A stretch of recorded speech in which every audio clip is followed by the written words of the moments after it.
on the line joining us on our one-year anniversary show, the Lieutenant Governor of Virginia, the esteemed one, Lieutenant Governor Bill Bolling, been on the show many times, and Lieutenant Governor on our first-year anniversary show. It's an honor to have you on. Well, thanks, John. Good morning, Happy New Year, and happy anniversary. Gosh, it seems in many ways like it's been more than a year that you've been doing this show, and we've been talking. In other ways, it doesn't seem like it's been that long. But you've done a great job here in the first year, and the expansion you've had has been fantastic. So I'm looking forward to seeing what happens for you in 2013. We appreciate that, Lieutenant Governor, and we appreciate the fact that you've been so accessible and so open with us, and for all of our audience to be able to explain everything that's happening. And although you're not directly involved with it, you are indirectly in a way. The Republican House last night voted for, I guess, what I'm calling the McConnell tax hike of 2013. It actually has a name. What is it, Steve? I forget. The American Tax Relief Act. Yeah, whatever. The Which means Fiscal nothing. Cliff thing. Yeah, it doesn't mean anything. I'm calling it the Great McConnell Tax Hike of 2013. And although you're not directly involved with it, obviously it's going to affect Virginia in some way. Leadership, Lieutenant Governor, within the GOP caucus was split. John Boehner voting in favor of it, Paul Ryan voting in favor of it, and Eric Cantor, who, by the way, endorsed your candidacy at one time. Whip Kevin McCarthy voted the other way. What do you think of this whole deal? Well, if you look at the merits of the deal, it was pretty much a total capitulation on the part of Republicans in the House. I guess the positive spin they'll try to put on it is that it makes permanent the Bush tax cuts for most the taxpayers. But at the end of the day, it gives President Obama what he wanted, which was raising taxes on the so-called rich. And then there's a bunch of other stuff we're now finding buried in this bill, which will produce more revenue for the federal government that they weren't talking a lot about publicly, and then on the other side, you really got nothing by way of spending reforms that are going to help balance the budget, eliminate the deficit, and start bringing down the debt. And the only positive spin, I guess, you can try to put on that is that those discussions will still be had in connection with the upcoming debate on the debt ceiling, but on these kinds of issues, it just seems over and over again that these guys are getting played. And I think a part of the problem is that they wait until the last minute to try to do this stuff. I mean, this is something they should have been talking about weeks ago. And the president, frankly, outmaneuvered them. He put it all off until the last minute when they had to make decisions. They didn't have time to negotiate better terms and better conditions. If you look at the political realities in Washington, it was somewhat inevitable that some of these taxes were going to go up because they were set to expire anyway. If you did nothing, they'd go up. And to get some type of a compromise, you were going to have to give something to the president, which would mean some higher taxes. But they got nothing in exchange for it in terms of the spending reforms and the spending cuts. And so I think they got played, and my concern is that 60 days from now we're going to be back at the same type of a deadline with respect to the debt ceiling and sequestration. And if they don't come up with some better, more effective strategies, they're going to get played again. Lieutenant Governor, wouldn't you also say that this high drama of negotiating this thing at the final minute, apparently Senate Minority Leader McConnell calls Joe Biden up, the vice president, at home on Saturday evening, and they put this thing together in basically a day.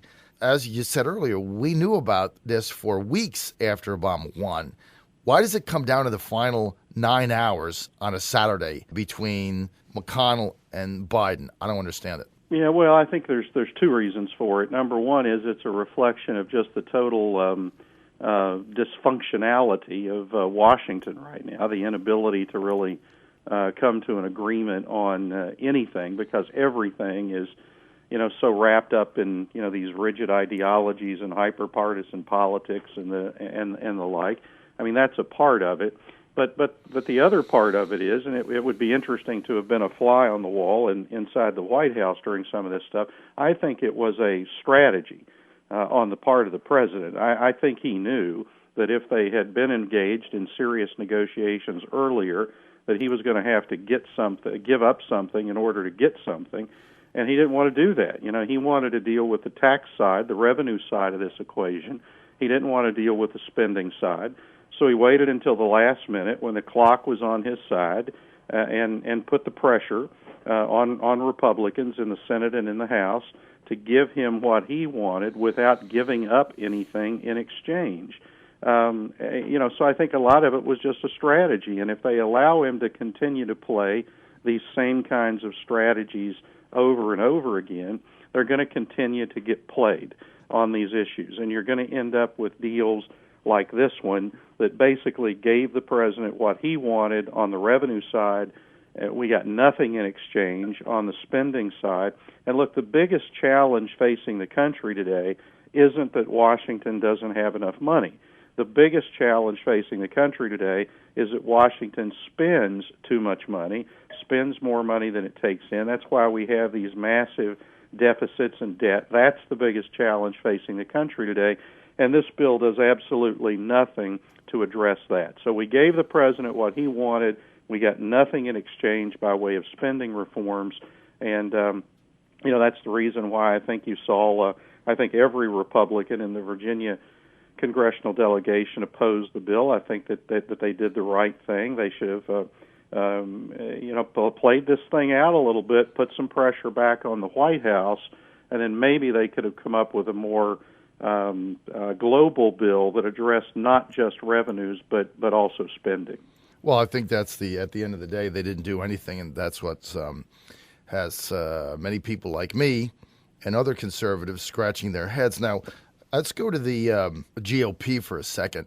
Right now, when you look at the fact that this is the first tax hike that Republicans have signed on to since 1991, what right now, Lieutenant Governor, is your judgment? What do Republicans stand for today?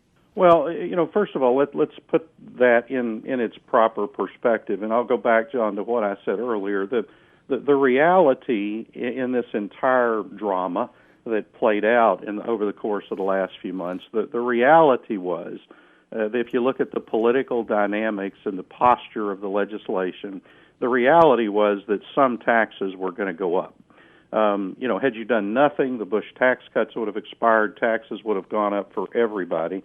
To reach some sort of a compromise with the White House because of their insistence that taxes go up on certain people, it was kind of inevitable to me in this process that some taxes were going to go up.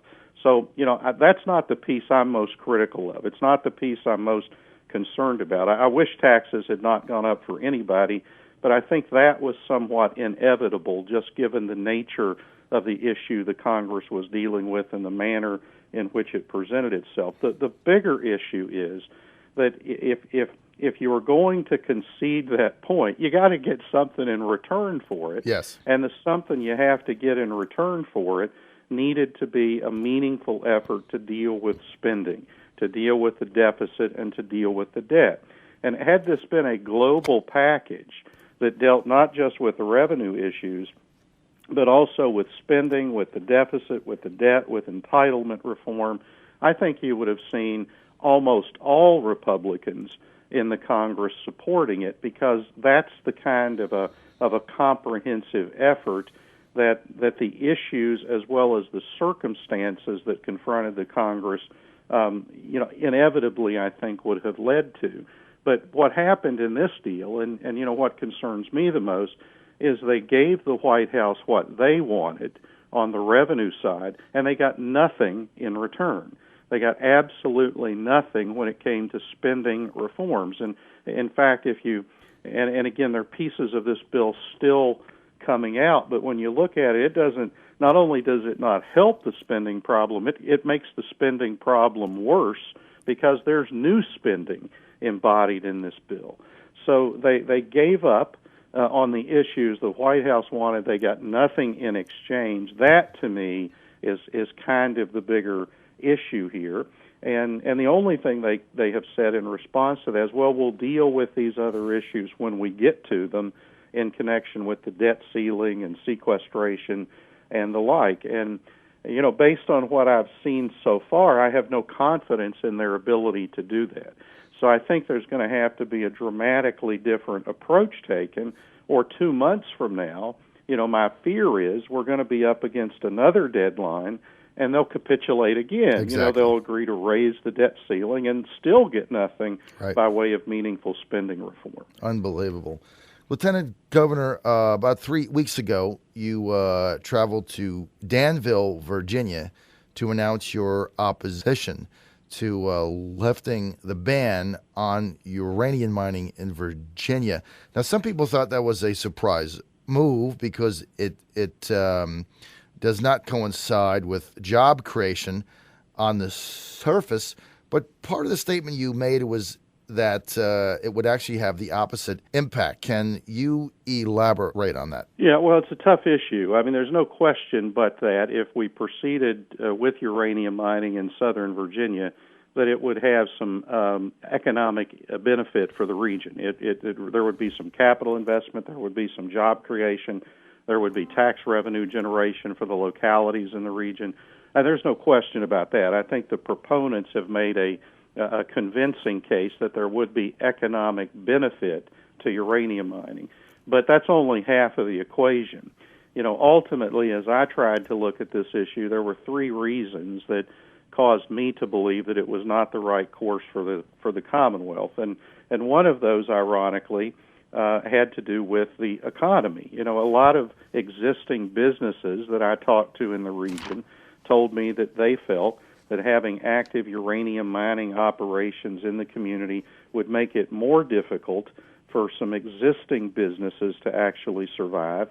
And the economic developers that I talked to in the region told me that they thought it would make it more difficult for them to recruit new business, industry, and jobs to the region. So economically, while there may have been some benefit from uranium mining, my concern was on a more long-term basis, it actually could have been an economic negative for the region. Second, there were some environmental concerns that I continue to have about our ability to deal with the long-term ramifications of uranium mining in an area like southern Virginia that has a lot of rainfall and high water tables, and some of those environmental issues just simply weren't addressed to my satisfaction. And then thirdly, and this was a significant issue for me, John, I was impressed by the fact that not a single state legislator in southern Virginia, not one, has come forward and said that they support lifting the ban on uranium mining in their region of the state. In fact, all but one of the legislators from that region have come out and publicly opposed lifting the ban, as has the local business community. The local Chamber of Commerce has come out in opposition to lifting the ban. So when you look at all of those things, while I wouldn't deny for a minute that there would be some short-term economic impact from uranium mining in the area, if you look at the long-term ramifications, both economically and environmentally, and then the really strong opposition from local elected officials and General Assembly members in the business community, I just didn't think it was the right course for Virginia to take. But we'll have a spirited debate on it this year, I'm sure, in the General Assembly, and we'll see where other folks came down. But when I tried to look at it comprehensively and objectively, I felt that was the right policy for the state. All right, I can understand that. Lieutenant Governor, we're just about out of time. Final quick question. Are you still evaluating a potential independent campaign for Virginia governor? I am. We're doing some due diligence on that. I will tell you, I've been meeting with some business leaders across the state discussing the possibility. We've been doing some polling to see, what the possibilities look like. I would say, John, as I've said throughout the entire debate, it's unlikely that I will do that. But we're going to do some due diligence. It's not a decision that I have to make until probably around the 1st of March. and we'll see what transpires over the course of the next 60 days. But for right now, we're keeping the door open on that possibility. We're doing the due diligence on it, and it's probably something that I'll have more to say about when we get around the first part of March. Okay, Lieutenant Governor, we want to thank you for joining us today on our anniversary show. As always, we want to thank you for your time. And for any of our audience that might want to get more information about what you're doing and your potential independent campaign bid for governor, you can just go to billbolling.com, BILLBOLLING. Have a great day. Thank you. Thanks, John. Happy New Year.